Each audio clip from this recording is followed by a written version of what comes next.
Spring is here, and that means it's time to head to the Home Depot Garden Center. Right now, my friends, everything is bursting with color.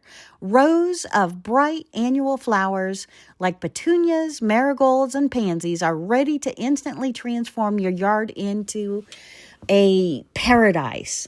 And I want to tell you, all of the fruits and vegetables, they are ready to take home and plant as well. Home Depot has them in cart after tray after tray. And look at these beautiful strawberries. Ooh, ooh, ooh. So, my friends, if you are thinking about growing your own food, you're in luck. The garden center is fully stocked with vegetable plants like tomatoes, peppers, cucumbers, different kind of lettuces, herbs, perfect for beginners and experienced gardeners alike.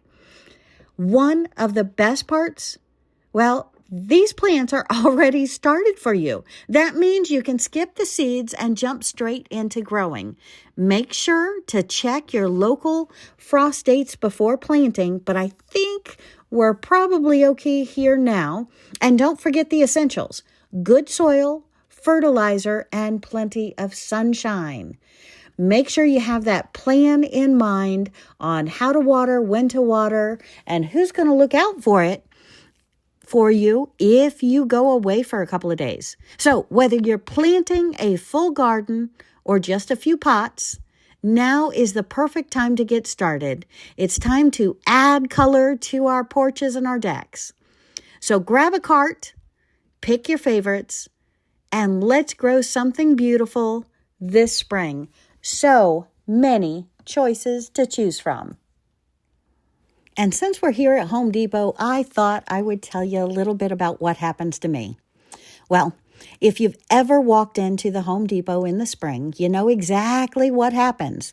You go in for one thing and walk out with a cart full of herbs, tomatoes, peppers, and maybe a few flowers too. But here's the big question. Once you bring those already started plants home, what's the best way to plant them so they actually thrive? Today, I want to share with you a few simple tips and tricks to help your Home Depot herbs and vegetable plants grow strong, healthy, and be productive. So let's dig in. Tip number 1. Don't plant them immediately. I know that doesn't make sense, but one of the biggest mistakes people make is planting them the moment they get home. Store plants that you just purchased in a greenhouse environment or a controlled temperature, perfect watering, and filtered sunlight. So when you get home, give them about 24 to 48 hours to adjust to where they're going to be.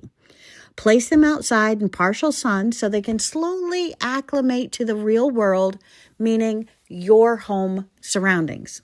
This process is called hardening off. It helps prevent shock, wilting, and stunted growth.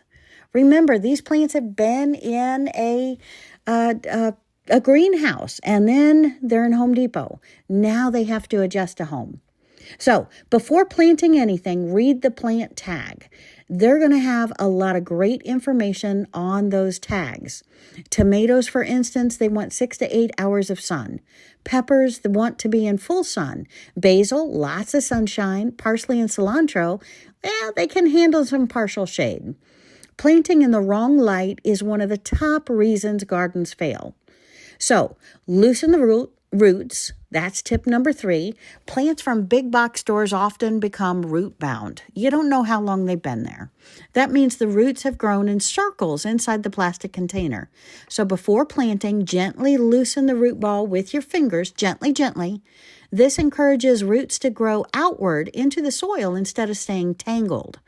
Think of it as helping the plant stretch its legs. Number 4. Plant deeper for tomatoes. If you're planting tomato, a trick every gardener swears by. Tomatoes can actually grow roots along their stems. Yeah. So instead of planting them the same depth they were in the pot, plant them deeper. This gives the plant a stronger root system and sturdier plant later in the season. Number 5. Water the hole first. Make sure the hole is ready for them.